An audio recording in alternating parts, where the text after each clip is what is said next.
Hi everyone, so this is a pre-recording video on the orientation on empowerment technologies.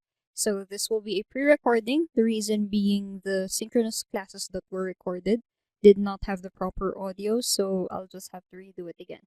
So for this orientation, we'll just be focusing on the subject itself. We won't be doing the survey. So under that one, we'll be having about the instructor, course description and objectives, the learning area standard, course outline, grading system, final project, synchronous and asynchronous learning, and other student expectations.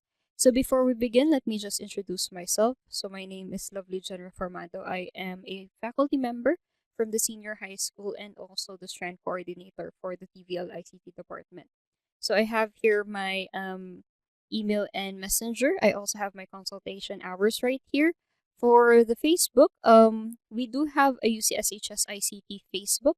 So for this one, if you would like to learn more about how the different things that we do for the online distance learning, as well as some announcements regarding the online distance learning, please follow us there on our Facebook. So now we'll be having a short introduction on the subject, empowerment technologies, what it is, what's its objectives, the learning area standard, course outline, grading system, as well as a little bit on the final project. So we have here a course description.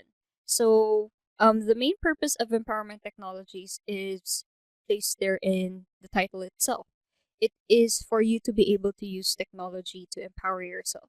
More particularly, it will mostly be using information and communication technologies as a tool for you to be able to curate, contextualize, collaborate, and create content and experiences for learning in the professional tracks.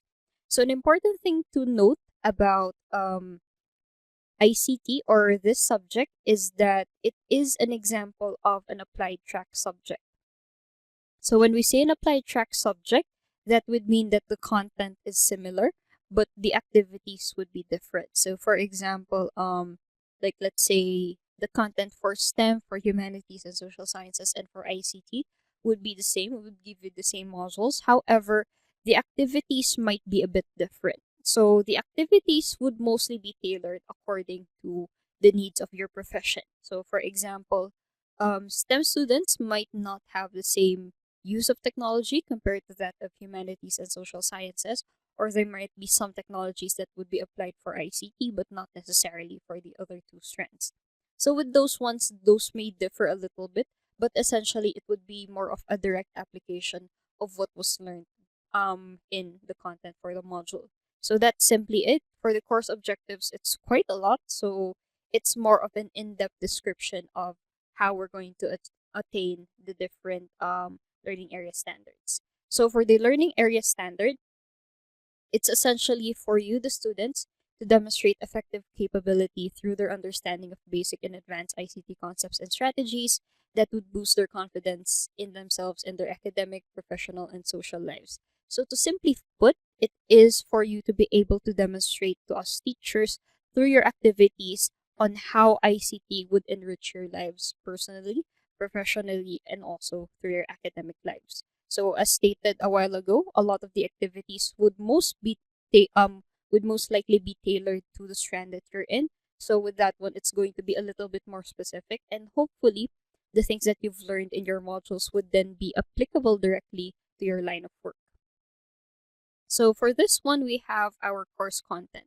So for our course content, it's usually divided into two parts. So you have your midterms and your finals. So we have our modules 1 to 5 for our midterms, and we have our modules 6 to 10 for our finals. So the first one is the orientation to ICT. So this one focuses more on the main ideas of ICT, particularly definitions, the global trends in ICT, the current state of ICT here in the Philippines. The second module would focus on the internet. So with this one, it would mostly focus on definition of terms, how we would use the internet, and also some levels of the internet like the surface web, deep web, and dark web. For the third module, we have online platform systems and functions. We'll be tackling more on the different applications and software that is used within the internet or that can be used for you to do your different activities. So what are the differences of a platform, a system, and a function, and how you can utilize them according to its function. For your module 4 and 5, these are a little bit connected. So we have internet threats and cybercrimes. So these are usually the issues that you would encounter when you're using ICT devices. So for internet threats, these are mostly programs or mostly software that would aim to deteriorate your quality of life when you are using these devices. For cybercrimes, these are usually with human interventions. So they are usually made by humans that are done, or crimes that are done by people over the internet. For your Module 6, we'll be focusing more on the finals. So as you can see for your midterms activities, most of them are more concept-based. So you would have to do a lot of understanding and situational analysis. Whereas for your finals activities, you would see that we would use a lot more software, particularly the ones that you can see right here, for you to be able to do direct outputs. So for your Module 6, we have do's and don'ts in a PowerPoint presentation. So we won't necessarily be focusing on how you're going to create a presentation, particularly like, let's say, how you're going to create a slide, how are you going to add media on a slide, how you're going to do transitions, and so on and so forth. That's not the goal for this one because it's essentially assumed that you have done this during your lower years. However, what we will be focusing more on is how are you supposed to deliver your information in a PowerPoint more efficiently to be able to be used as a visual aid, because tendency is that we tend to use PowerPoint more as a reading tool, not necessarily a visual aid for the students to kind of, or for your audience to kind of understand what you're saying beyond what is stated in the presentation. For Module 7, we have the Introduction to Microsoft Excel. So this would be really an introductory course on the environment and the different functions and formulas that you can use for you to make computations and spreadsheets easier. For Module 8, we have Elements and Principles of Graphic Design. So for this one, it doesn't have a particular software for you to use. However, it is related to your Module 6, and it mostly focuses on the concepts, the principles of graphic design. So it's not necessarily just about PowerPoint presentations. It can also be applied to posters, infographics, and anything that you can present information in a more visually appealing way. Module 9, we have online collaborative tools. So what are the different tools? How are the different tools and how can you collaborate with them? They have their own different purposes. One example is most likely your video conferencing tools, which you use for your synchronous learning sessions. And for Module 10, ICT as a platform for change. So for this one, it focuses more on how you can use ICT and everything that you've learned for your Modules 1 to 9 as a means for you to create significant change, or at least some form of change within your community and to solve different problems. So for you to be able to get scores on your activities, we have our grading system. So for the grading system, we don't really have a quarterly assessment for the midterms and finals because it's a little bit difficult logistically on how you're going to monitor them, and it's much easier for us to just forego with it. So with that one, a lot of your scores would be coming from, of course, your written work and your performance check.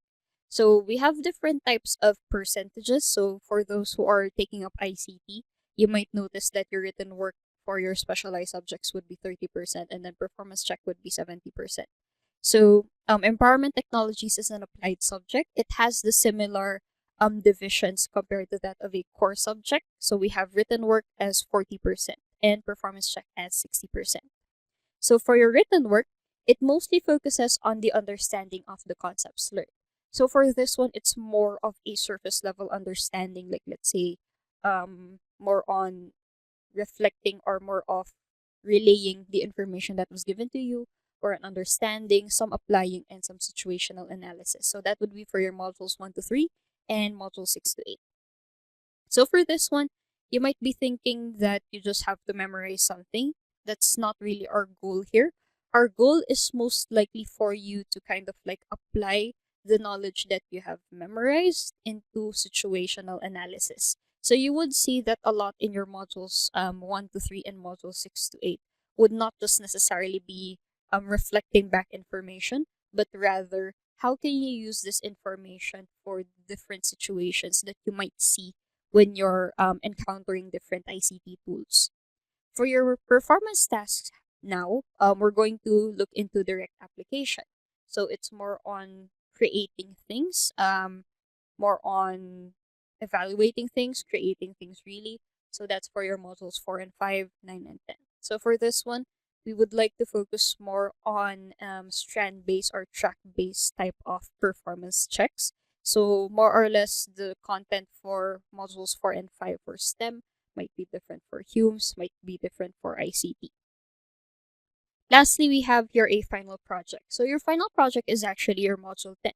However, we believe that we can add more into it, or we're going to introduce this as early as now, because a lot of the things on the final project is actually a culmination of the topics that you've learned for your empowerment technology subject.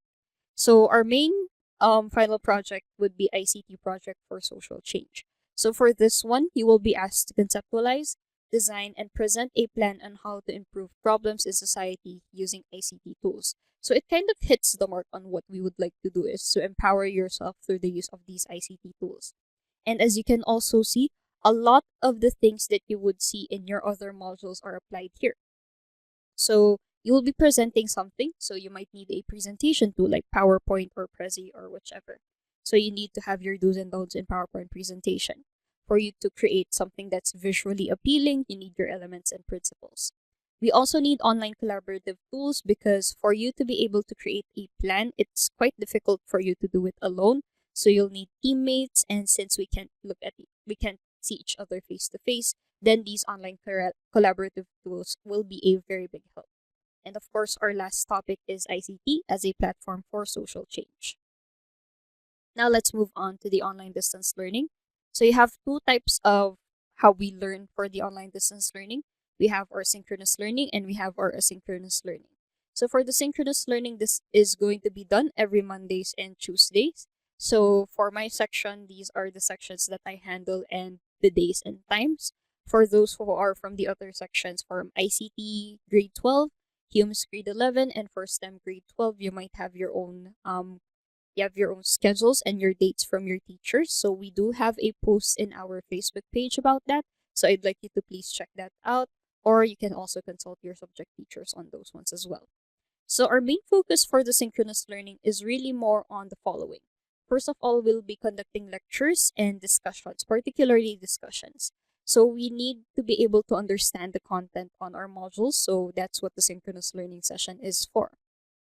We also have demonstrations. So if we need to demonstrate, like let's say how you're going to use these different formulas or how we can use these different tools, then we will be doing demonstrations. And lastly, if we need to have some Q&A sessions, then it would be available right there. So our video conferencing tool, for my class, I will be using Google Meet. For some of you guys, for your teachers, you might be using Zoom. So please consult your subject teachers on that one as well. Nextly, we have asynchronous learning. So asynchronous learning is essentially learning to be done at your own time and at your own pace. So you will be given mostly a module as kind of like a guide for you to be able to do your activities. But your asynchronous learning session would mostly come according to your internet connectivity. So we have our different methods. So the first one is modular instruction. So for the modular instruction, this is going to be our main method for asynchronous learning. So you will be having a module. You're asked to download that module, read the module, understand the module, ask questions if necessary, and also to do the activities that are asked in the module. So you have your synchronous learning session to kind of aid you on how you're going to go about with the module. Next one is for multimedia viewing. So if you need any types of videos, demonstrations, images, animations that might be helpful for you in understanding your module, you have your multimedia viewing. Lastly, our individual consultation, wherein you're going to ask your subject teachers on what you're supposed to handle, or what if you have any questions about them on the content, on the assignments, on the activities, then you will be able to do that in the individual consultation. We have our different platforms, so this might depend from subject teacher to another, but most likely we would be using Canvas K-12 as our main LMS, and that is your main hub for the submission of activities. We also have Messenger for faster announcements. So like let's say a new link will be given to you for your new synchronous session for that week. And also, you might want to use your email or your messenger for more individual consultations. Lastly, we have our student expectations. So for the student expectations, this would vary from teacher to teacher, but I'll just be focusing on mine. Probably some of them might be applicable to some of your teachers. First of all, we have attendance. So your attendance, technically speaking, is not mandatory, but number one, a lot of us ICT teachers are recording your attendances, and number two, you are highly encouraged to do so. The reason for that one is because we do give a lot of clues when it comes to doing your activities. So the knowledge that you'll be getting there would very much help you on how you're going to proceed with your activities for the week. Next one is for online activity. So it's really important for you to always visit your Canvas K-12 LMS as frequent as possible. So it's for you to be able to check your modules. So usually modules are published every Fridays. Your deadlines are also the Friday after that. You can also use your FB Messenger for your group chats for faster information dissemination. And another thing, so it's really important for you to understand the limits of your own internet connectivity. So why is that? First of all, if you need any sort of help, like let's say you can't really use Canvas for one reason or another, you might want to use printed modules. You might want to submit your activities in another means other than the Canvas K-12 LMS. So with that one, it's important for you to consult your subject teacher when it comes to that, and to explain properly and get through a negotiation when it comes to that one. When it comes to printed modules, by the way, we don't really recommend it. So if you have the tiniest bit of internet connection, you can just have a PDF version of it in another platform, and then you can submit it on another platform. So it's a bit safer for both you and the subject teacher. Next one is when it comes to submitting quizzes. So a lot of the quizzes that we have will be answered through Canvas K-12 LMS. And probably according to your experience, you might have had some issues when it comes to taking the quiz. So suddenly you might not have internet connection, or suddenly the power goes off, or something wrong happens with the server or whichever. So with that one, you might need to those things are mostly you can't really prevent those ones, but there are some proactive things that you can do to kind of like up your chances. It's not like we're saying that just because you don't have internet connection or you have power interruptions is that you're disadvantaged, but you need to be able to do things of your own to kind of like up your chances, to kind of both help yourself as well. So with that one suggestion is to kind of know the levels of your internet connectivity. So are you more of a data person? Are you more of DSL? So with that one, you can kind of gauge what you need to do. So like, let's say if you live in a place that doesn't really have a strong internet connection, you kind of have to dedicate your time to, okay, every Friday, I should at least go to Canvas to kind of like check it, or at least a Sunday. And then for Monday, Tuesday, I'll need to allot some time for me to be able to do my synchronous learning sessions. So technically speaking, you're not opening or you're not using the internet every single day of the week, but at least you have a set time to kind of like up your chances. Another one is when it comes to taking up the quizzes. So in some instances, you might have a constant internet connection, but it's not that strong. So like, let's say you have probably your internet is stronger around, let's say 6 p.m. So probably it would be recommended that you would answer those quizzes by around 6 p.m. It's not like you're kind of burying yourself. We're not really telling you to stay up at like 2 a.m. for you to just answer your entire quiz. But with that one, at least you would still be able to up your chances, so you don't have to contact your teacher every single time for you to able to reset your password. So in that account, you're kind of like controlling how you would proceed with this subject, and also for your other subjects. So that's really important for you to take note of. Next one is for the submission of activities. So whenever you're going to submit your activities, our main hub is again Canvas K-12 LMS. If ever you cannot, please let your subject teacher know so that you can have kind of like an agreement on how you can proceed with that one. So for this one, in as much as we would like to give feedback personally, we do have quite a lot of other students. So with that one, it's much more efficient for us to just have it through the Canvas K-12 LMS. When it comes to also your activities, please make sure to follow the instructions and specifications. So probably you might be encountering a fill in the blank or an identification, but if you don't have the proper lowercase or uppercase, or if you don't have the proper spelling, that might violate you as a minus point.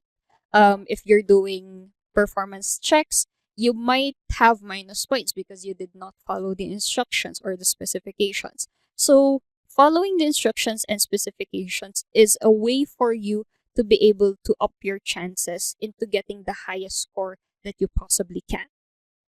Next one is for you to be able to check scoring and comments when the activity is checked. If you do have key answers and it's provided for you at a later time, then it's good for you to be able to check to kind of see where you went wrong, what you got correctly, and further improve yourself. So it's part of the learning process as well. Consultation with your subject teacher. Please use Messenger or email. For my students, please use email because I don't really use my Messenger as much. Also, please follow your consultation hours for you to have a more immediate response. And also to please follow proper and respectful communication guidelines, which is a little bit difficult, particularly for Messenger. So Messenger is kind of like this informal, impromptu online distance learning tool. So with those ones, the way on how you talk to your friends on Messenger might not be applicable to your subject teachers. Last slide, we have teamwork and group activities. So for this one, as much as possible, we don't really give group activities. I believe the modules 1 to 8 would most likely be individual. Your modules 4 and 5 might be by pair or by threes. So the reason for that one is because for the online distance learning, it's a bit difficult, particularly if you're not really well versed with online collaboration tools. So with that one, we do try to make it more individual, but we need to have a teamwork. Number one, you can't really do the final project on your own. Number two, one of the lessons is online collaborative tools, so you need teammates for you to use those tools. So when it comes to teamwork and group activities, I'm not entirely sure per subject teacher, but I believe most of us would be having choose your own. So with that one, please make sure to consider every single member of your teammate. So if you have a choose your own, please make sure to choose your members wisely. If it is a count off, then try to look at the strengths and the weaknesses of every team member. So another important part is for you to exercise proper teamwork. And lastly, if there are any problems in the teams, please let your subject teacher know. Not like just having a small misunderstanding, you would immediately report it. That's kind of like the purpose of teamwork, to resolve conflict in a smaller scale as much as possible. But like, let's say if someone is getting very violent to the point that it's uncomfortable, then there is a need for teacher intervention. Lastly is academic integrity. Academic integrity mostly refers to the honesty and the objectivity that a student practices when they are doing their activities. So essentially what this says is that you don't cheat. So what are some examples of cheating? So number one is for you to be able to open other tabs when you're taking quizzes. So we do have a feature on Canvas that allows us to track if a student is opening other tabs while they are taking a quiz. So like, let's say they have their notes with them together with the quiz tab, then it's also possible for us to see what tabs if you've switched tabs. Even like, let's say if you're just going to change your song on Spotify, for example, while you're taking a quiz, that would be an opening of another tab or switching of another tab. So that might warrant you to having a 0 score, or that would be considered as cheating. Next one is having exact or similar answers or activities. So this is both for your quizzes and your performance checks. So like, let's say if you have the exact same score, exact correct answers, exact incorrect answers, so that might be a little bit questionable. For the plagiarism, this is more of copying works. If you have essay types, that's more of copy pasting. If you need to quote someone, you don't properly cite them, so citing is really important for us. If you are caught cheating, you can get a 0, and you can also be reported to your class advisor, to the conduct coordinator, and also by extension, probably your parents or guardians. So that's it on the short orientation. I hope you were able to learn a little bit about our subject. I hope you're just as excited as we are in teaching and looking into this subject. If you do have any questions, please consult your subject teacher. And with that one, we look forward to meeting with you, teaching you on this very awkward period of our moment in our lives. So with that one, we'll see you next week in our next synchronous learning session.